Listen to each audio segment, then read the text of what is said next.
Assalamu alaikum wa rahmatullahi wa barakatuh to some of you and peace out to the rest of you. Black heart, black mind, black in again. Hit the share button because the message is more important than the messenger. And I'm going to straight tell y'all, when I've said that Islam is the solution, I've lately gotten a little bit of pushback, but not rude, just some pushback. But I've heard it in polite terms, things like, what's this Arab stuff you say in the beginning if you so black? And I've also heard about Arabs not being friends to black folks. And I've said before, they're not enemies or friends to us. I pointed out multiple times previously that the Arab is not out to harm us on one hand. And I've also pointed out that the Arab is not out to save us. They just take you as you come on an individual level, but in their brainwashed minds, white is normal. You're not less of a human being, you're just less normal, that's all.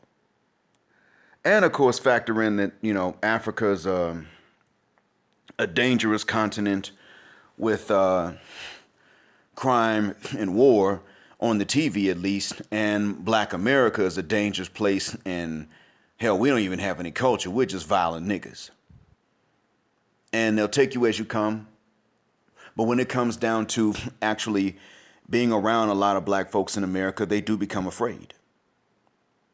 Now, the difference is that a brainwashed Arab will still give you a chance individually, find out they were brainwashed, and they will say, damn, I'm sorry. Whereas, of course, brainwashed white dude, they don't even have to be brainwashed. They'll do it to themselves, and they won't give you a chance and will never apologize for it. They'll just lie and say that they treated you fairly when they didn't. And I'm saying this and talking about them because, see, when I say that Islam is a solution, I mean that from the bottom of my black heart and the depth of my black mind. And I also tell you, I obviously can't force you. I have no plans to force anybody. I'm simply informing you. And you know that I don't plan to force anybody. That's why I say it here on the net, so that if you come to see that it is the truth and it is a solution and you accept it, you did it with no force from me. I can't even fantasize about bullying somebody into accepting it through the internet. I can't punk nobody through the net. I can't punk nobody over the phone.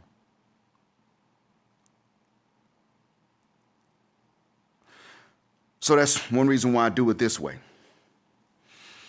Now, in person, if someone asks me, I'll tell them. But that's a different story. Handling it in person is different. But what we have to deal with is the fact that we are an undisciplined group, and this is not just in America. We are an undisciplined group throughout, and we have to accept that. We have to accept that we are an undisciplined group across the globe, and we're not the only ones like that, but we are undisciplined. And we don't like being disciplined, and I understand that. I don't like it when people come to discipline me. I could never be in the military. You ain't gonna shout orders at me. You don't have to. It's not gonna make me more of a man. I lose my damn mind. I can't shoot this father mucker. No. But nonetheless, this one is not like joining the military. It's not that difficult. It's not like going through the basic training or even the advanced training to become special forces. It's not like that. But what happens is that many of us want to cite what the Arabs do and what the Arabs are like, when really we're not even always talking about Arabs, but sometimes we're lumping in Afghans and Pakistanis and Indians and Persians with them. And also we're using these paler groups of people and their behaviors and their attitudes towards skin color to justify us living an undisciplined lifestyle, because really that's what we want to do. We want to drink and we want to smoke, legally or illegally, and we want to go to the club and stunt. We want to do ignorant stuff like this. And some of us that are more responsible with our lives and don't necessarily drink much and don't necessarily smoke still don't want to give up what we are doing, whatever vices in which we are engaging. Don't want to give up fornication because marital sex ain't good enough. Don't want to give up, weekend nightcap once a week. Don't want to get that up because you don't want to admit that you come to need it. Even if it's only once a week on the weekends, you still come to need it. That's what we don't understand. And that's what we have to realize about ourselves. We are taking true stories and then exaggerating them into untrue lengths and degrees in order to justify vices we insist on engaging in and indulging in. And some will go even further and say, well, if he ain't going to give up drinking and smoking and he say he Muslim and he's from Bahrain and he's from over there somewhere, I definitely ain't going to do it. Okay? That's the perfect thing to say if you really believe that there's no day of judgment. But if there's no day of judgment, that means Hitler got away with what he did. He took the coward's way out, and he'll face no reprisal on the day of resurrection. And he's going through nothing in his grave now for what he did. If there's no day of judgment, nobody has to pay anything for anything that they've done after they're gone. Dead and gone, and off the hook scot-free. That's what that means. Now, if you believe that there's no day of judgment, then by all means, please do not start to claim Islam. Because we don't need people saying they're Muslim, but they don't believe in the day of judgment. You wouldn't be Muslim. You'd just be confusing yourself and other people. We don't need that. And mind you, I'm talking about Islam in the context of a solution for black people in this life and the next, and the grave in between. I'm talking about that. I'm not talking about this as a solution for other folks right now. It is, but that's something they would work out. The truth is that we are so undisciplined that we are illiterate historically, linguistically, intellectually. We don't like to learn anything the proper way to learn stuff. And one thing that proves that is the way we reacted to Cube. There are many of us in this space that are backing Cube up. But we are a people that are divided over the issue of Ice Cube because what? Because someone said he's a sellout and photoshopped a MAGA hat on his head, then photoshopped a Trump Pence 2020 hat on his and 50 Cent's head, when in fact last summer they had on different caps at a different event, and that was it. That's what the F happened here. So because of this, we're sitting up here in a debate right now. Black folks, man, Cuba's sellout, I don't know, man. Or some of us are actually getting behind Trump because, some of us are getting behind Cube because we believe he's supporting Trump. So a rumor is so polarizing in our community right now. And it's a rumor. He did not support or endorse Trump or Biden.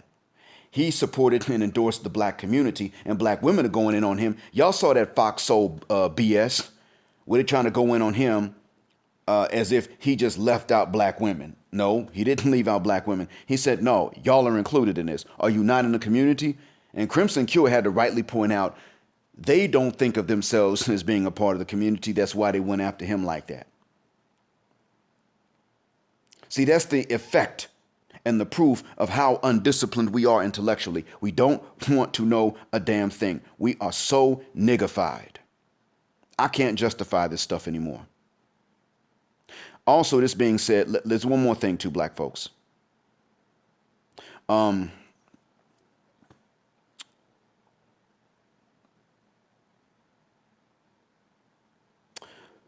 other thing too is that for whatever reason, we show this in our writing. This is just, as I've said, it's a sign. But it is also something that is so part and parcel that if we got rid of this, we'd get rid of the other forms of illiteracy. You can tell black folk anything except the truth. The one thing you can't tell black folk is the truth, because usually the truth is in between two extreme conclusions to which somebody can jump easily.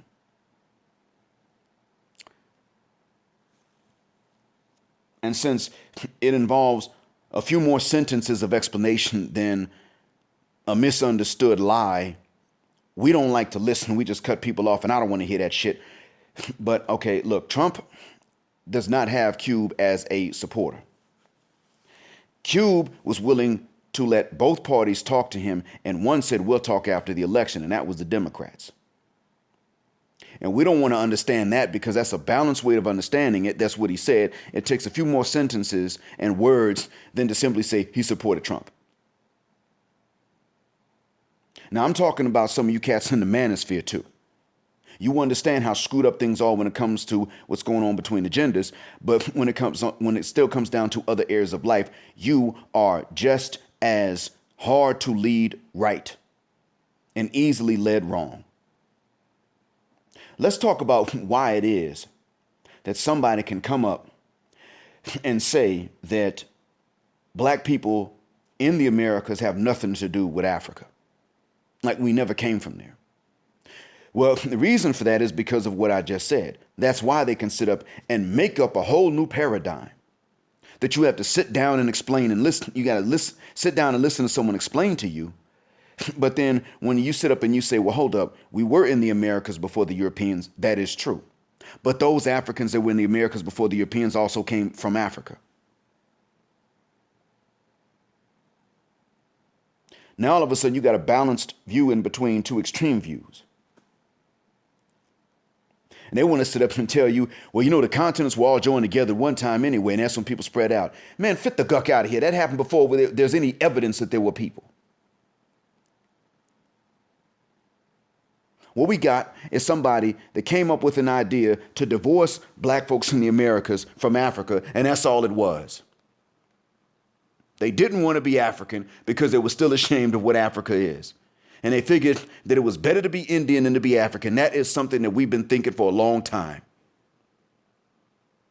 And then a bunch of other people later on began to actually believe it. They didn't even hate Africa, but they began to believe it because it was explained in a way that would make sense to them if they didn't go to high school past the 10th grade. Or they went and never paid attention. And unfortunately, with the educational system being what it is in America, just, letting people pass social promotions, that's what we got. A lot of dumb niggas. Gullible, believe in anything. Not because they're stupid by birth, but because we are trained to not read and research. And then what do we say to each other? Do the research. Do the research. And don't give any links, names, or references by which they could look up the information. And they can't even spell it correctly when they say do your research. Y-O-U''RE. Nigga, that's not the possessive. So when I tell you to do the research, I tell you who to look up. Rudolph Bilal Ware, W-A-R-E. Imam Naeem Abdullah, N-A-E-E-M.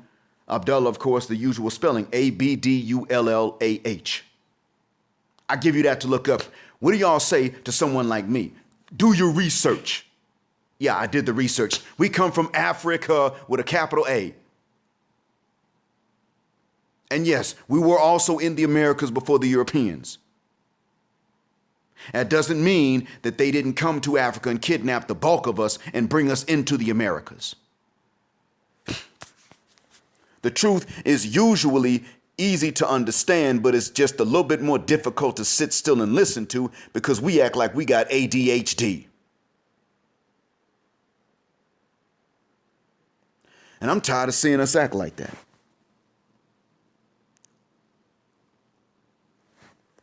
I'm sick and tired of seeing this mess. So when I tell you that there's a solution, I'll be honest with you. A lot of you have been very polite and you have not argued about it. If you don't take it, you don't take it, but you don't beat me over the head about it, so I don't have to beat you over the head about it. But there have been some that have decided that they're going to take little side jabs, not hatefully, no, but still like they're going to take little side jabs and they're going to keep using the same excuse. No, that excuse is not valid. What the Arabs did, what the Afghans, what the Persians did, what the Indians and Pakistanis did, what their attitudes are towards us are not excuses for us to look a medicine in the face and say this isn't the medicine. Now, I blame them for what they've done, and I've told them. I had a conversation with a driver yesterday about that. I just straight told him, if y'all are going to call us slaves, I'm going to tell black Arabs here to call y'all terrorists, kidnappers, and bomb belts. End of discussion. When y'all stop, we stop. I'm telling them to do that. So if you hear them start saying this, that's because of me.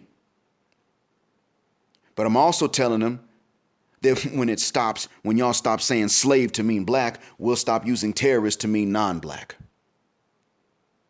And he understood, to his credit, he said that's actually very fair.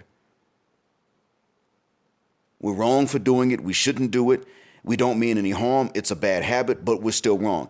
To his credit, he admitted that. What white supremacist in America do you know admits to something like that? They always got a way to blame us.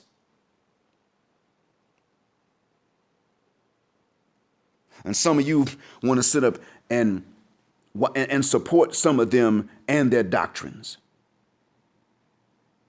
I'm going to tell y'all something. There was a time that the NOI taught that the black man originally had straight hair. And I don't know if that's true or not, but that would take DNA evidence to prove.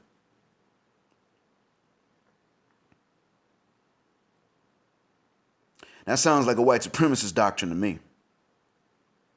Until you find some evidence to back it up, that sounds like a white supremacist doctrine. But you know what? The NOI, they didn't even get a lot of membership. They just got a lot of traction with us. And now I'm hearing a similar doctrine to divorce us from Africa, and it's getting a lot of traction. And one of the reasons that it's getting a lot of traction is because we hate to read. And I know that we're a people of an oral history, but it's time for us to stop believing nigger memes and just word of mouth. It's time for us to neither discount them right off the bat, nor to believe them right off the bat, but to see what you can find to corroborate them or disprove them before you reach a conclusion. But niggers don't do that. And what I'm here to tell you is that you can read the Quran and see that this was revealed to deniggerize people. That's what it was revealed for. Remember, to me, nigger's not a racial term. I mean, when white folks use it, yes, it is. But when I use it, no. It means you're broken and you're corrupt. And this is designed to restore people and prevent them from breaking further. That's what the revelation is about. It is a medicine, more so preventive than curative, but it's a medicine. And unfortunately, because of the mindset we have, because we've been so thoroughly niggerized, we want to niggerize the revelation before we even accept it. That's why we're walking around calling each other gods and goddesses. And taking the name Allah, not slave of Allah. That's the only time you should be happy to have the word slave, Abdullah, or Abdullah, worshiper of Allah. Or, we don't want to take those names. We want to take names like Mighty Allah and King Allah. And, we want to take his name as our own. Because we have to niggerize shit before we can take it on, even though the way it was medicinal. And even we want to take the medicine that's supposed to be topically applied, we want to inject it. We want to take the medicine that's supposed to be injected, and then we want to ingest it. And that's how we are. And if the medicine is to be ingested, but it doesn't necessarily taste that good in the beginning, we're like, well, no, I'd rather just inject it directly. No, it's supposed to go through the stomach acid first, and then it'll work. You dumb niggas don't want to do that. Now, I'm not saying this out of hatred. I mean, there are those of us in manosphere that are just as bad, and we need to cut this mess out. So what I want to say to us is, I plan on doing, at some point this weekend, I'm going to try to do a live stream regarding Islam being a medicine for us, and regarding the inapplicability of the behavior of some tragic desert mulattoes as an excuse to not practice this and throw it out the window, throw it over our shoulders, and say we're going to pee on that too.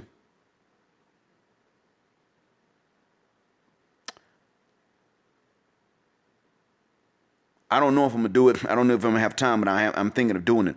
But if I do so, you can come on and you can ask me about concerns. If you're not an ex-Muslim, you can ask me about concerns. And I'll do what I can. And when I don't know, I will tell you that there's an answer I don't have, but I'll tell you who does know. Most of you are going to want to talk about the Arab invasion of Africa. And you could talk about it, Arabs invading North Africa in two different ways. One being religious, the second one being pretty much just raids, a bread and butter affair from a renegade tribe.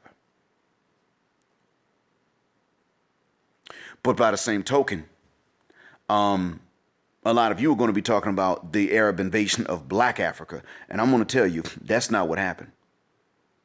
Straight up, that ain't what happened. You see, I'm going to tell you a little something about this medicine, this revelation, because we're people that don't like to read, so I'll just go ahead and give you some information right quick before I go. Arabs did not invade Black Africa. Now, there were those that settled in Black Africa, but Arabs did not invade Black Africa. I don't even think that was possible for them. Not only due to the strength of African armies, but also due to malaria.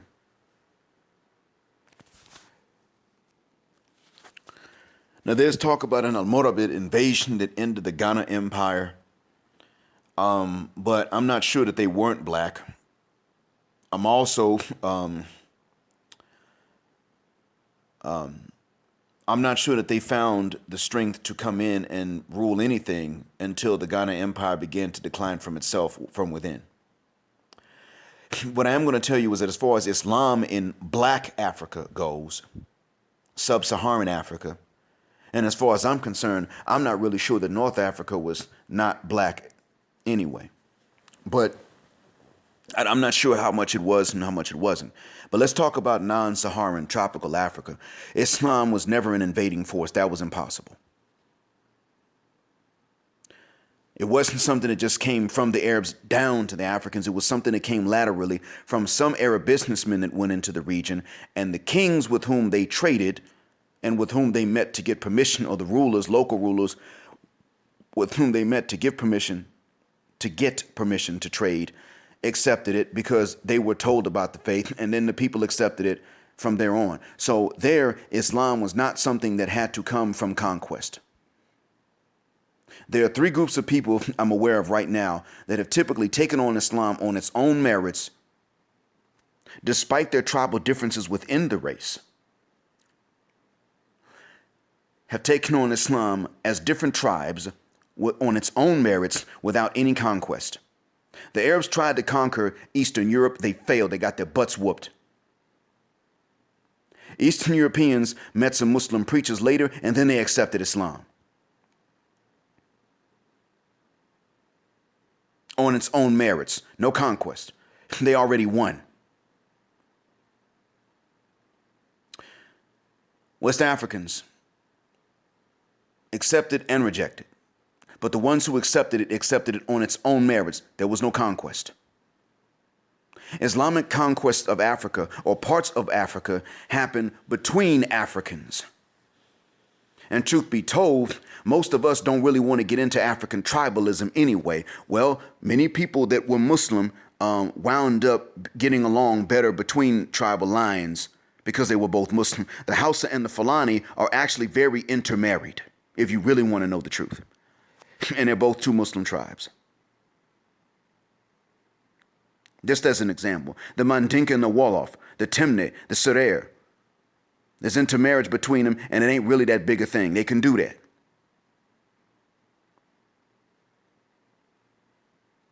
So, Black Africa, East and West, Somalia being a prime example, Eastern Europe, and Southeast Tropical Asia, the archipelago nations, and the southern Philippines and southern Thailand next door, and a few pockets inland, are the areas where people accepted Islam on its own merits. And the funny thing is, these are also the parts of the Muslim world that are the least racist when it comes to business, personal relationships, or even marriage. That's the truth of the matter.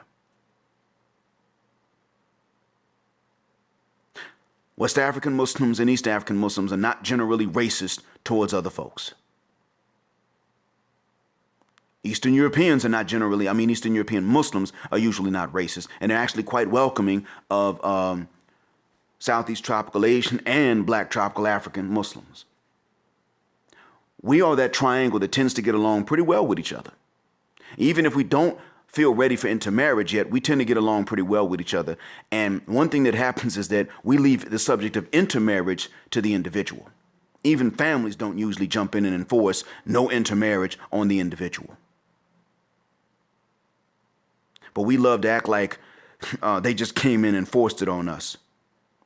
And the funny thing is, some of us will say that, and will say the same thing about Europeans, and at least I can say they're consistent. And then others of us will say that, but won't say that about European Christian churches. And I see an inconsistency there. And what is the reason? Because as far as they're concerned, they can be in the church and still drink. They could be in the church and they could still fornicate. Just don't get it on tape. That's how they feel. It really comes down to what you cannot do. And that's really what bothers them. And if that's how you feel, be honest about it. Just say that's what it is. Just say, I can't accept because I can't stop doing X, Y, and Z. Because we have an answer for that too. But if I do a live stream and you have concerns you want to address, feel free to come on and ask and I'll answer. If you think you just gonna come on and tell me stuff and put me down and that sort of thing, no, I'm gonna mute your mic if you come on. I'm gonna put you out and I'm gonna put them comments out. Not because you disagree, but if you think you're just gonna be hostile about it. Come on and ask questions and then start interrupting. No, I'm gonna throw your butt out. Because if you're going to ask questions, I'm supposed to answer. And they're not going to be yes or no answers all the time. End of story. So if you have legitimate concerns, like you see some positivity in it, but you want to know how to address some concerns you got, and I get time to do a live stream this weekend, feel free to come on and ask.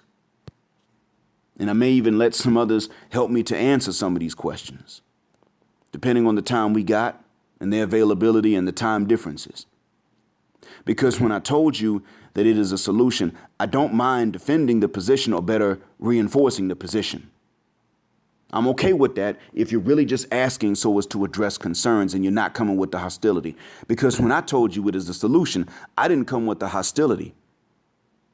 I came with hostility against nigger literacy, against low-level education based on Facebook, YouTube, and memes with no other references to back them up. And by the way, some of y'all are going to say to me, listen, Black, you need to read Chancellor Williams. I already did, and I already read what he used as his sources. And I've since come to find out that European colonial sources did not accurately portray Arab involvement in Black Africa, specifically for the purpose of propaganda. And I'm not one that exonerates Arabs. You all know that. I tell you what problem they do have, and I tell you what problem they don't have. You've heard me say that again and again. They ain't our friends per se, on a collective level, and they ain't our enemies either. They're really more of a non-factor until they get their own minds together. Because like us, they're also very subject to believe dumb rumors that aren't true. They're actually too much like us in many bad ways to be good friends or bad enemies. Just telling you the truth. And all people that you see with brown skin and straight hair aren't Arabs either. Well, I even started on people from the subcontinent. And usually that's Indians and Pakistanis. It doesn't usually include Southern Indians or people from Bangladesh because they're usually not hostile to us. I haven't covered the topic of the Persians yet. They probably are. I didn't cover the topic of the Afghans yet. I would take them as enemies, though, based on what an Afghan told me. And if you want to talk about the Arabs, understand that the Arabs ain't all the same. The Gulf Arabs and the Mediterranean Arabs and the Yemenis are different from each other. Understand that.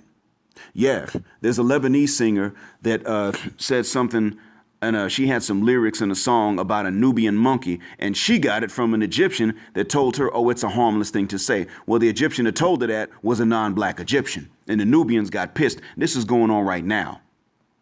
The Zimbabwean football team hated to play against Egypt in the Cairo stadium because the monkey noises were just horrendous.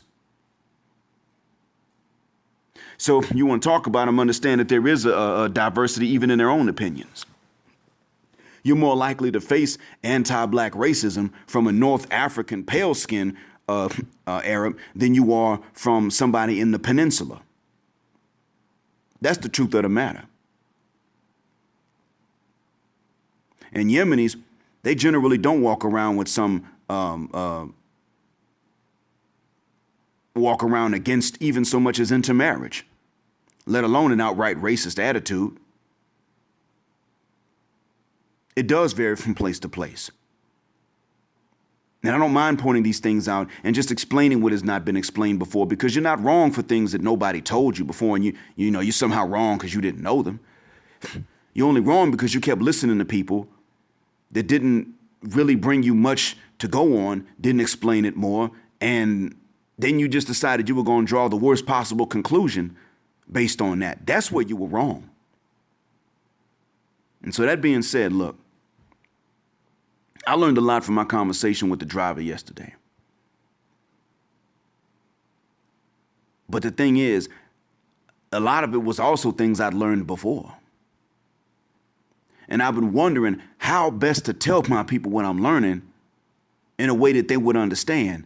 And then it hit me yesterday. Don't look for some right way to tell black folk a damn thing. Because we don't listen anyway. When I'm saying goes partially against some narratives, not the opposite direction, but it just goes sideways from certain narratives.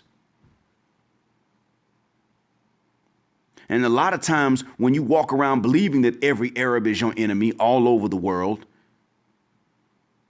not just the dumbass shop owner in your neighborhood, because those are the ones that are collectively willing to sell anything to make money. So they're not like other Muslims that are practicing in any country anyway.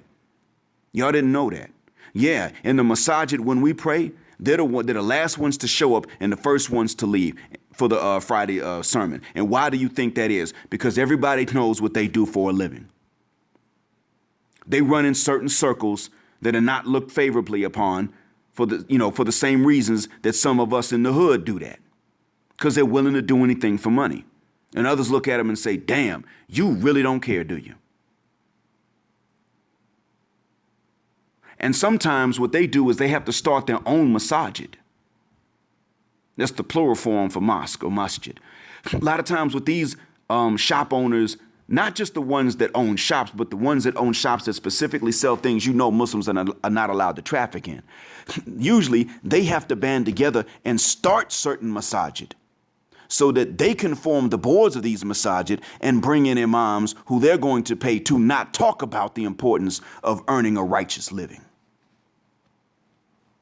This is more information a lot of us didn't know about. And you know who the biggest threat to that is? It's us, black folks that accept Islam. Muslim African Americans or Muslims from the continent. We are the biggest threat to that. They open up a masjid, we come in, we find out that's how they're making their money. It's usually us that leads the efforts to call them out for this. Therein is the truth of the matter. So sometimes in the States, when you do see some bias, you may be seeing it from an Arab, you may be seeing it from a non-Arab. But a lot of times what you're really seeing is a bias that is based on partially our fault. A lot of us be begging. But you also see another bias that is not our fault. And that is that although there are more of us that will beg, there are a few of us that would open up a business while claiming to be Muslim, selling exactly what we're not allowed to sell as Muslims to make some money. Because when we go into a faith, we go into it 200%. Whether it's Christianity, an African tribal religion, Judaism, or Islam, we go into it 200%. This is known about us by everybody else on the planet. The real Christian is usually the black Christian. The serious Muslim is usually the black Muslim. And usually, even between black people, the real devotees to the ancestors and spirits with certain names are the African Americans or African Caribbean people that have gone back into these African faiths. Or rather, I should say these tribally specific faiths. That's usually who it is. See, it's Search for Uhuru. It's Dinus Demir that will post to you the Osun festival. He's the one that does that. The people that are there aren't posting it. Now, they got cameras in their phones too, like we all do at this point. They do. But he's the one that posts it. What we believe, we tend to go into 200%. And there are times when this puts us in odds and in conflict with people that are less devoted, whatever the belief system is. Therein also is the truth of the matter. And this will explain much of the bias that you might see in the U.S. that you don't see in other countries, like in Muslim countries. That's the truth there. That has to do with sometimes the fact that we don't travel, and I understand that costs money, but it also has to do with the fact that, if we're honest about it, we also don't read. We don't listen to people who have read. We don't even click on a lot of the headlines we see. And if you're too busy to do all of that, just admit you're too busy, so there are going to be things you don't know. Fine, fair enough. You're too busy. Don't blame yourself. Just don't start talking about stuff that you were too busy to learn about. Except maybe to ask questions. Because believe you me, if more of us did this, I would spend a lot less time recording. My recordings would be 4 minutes. Just gentle reminders will be all that's needed. Anyway, black folk, until that live stream, thank you for listening. Black heart, black mind, black out. Assalamu alaikum.